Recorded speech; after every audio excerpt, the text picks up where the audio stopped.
Bila kita buat salah, kita rasa perasaan kita dicemari. Kita rasa, tak payah orang bagi tahu. Apabila kita buat baik, kita berzikir, kita baca Quran, kita qiyamul lail, kita tahajud, kita rasa jiwa kita dibersihkan.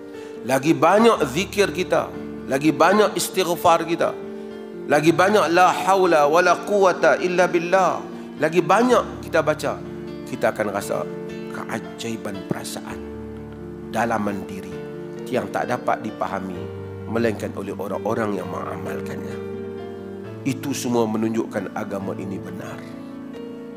Sangat hairan apabila orang pergi ke gunung, pergi cari orang tu, pergi cari orang ni, kerana nak mendapatkan ketenangan jiwa.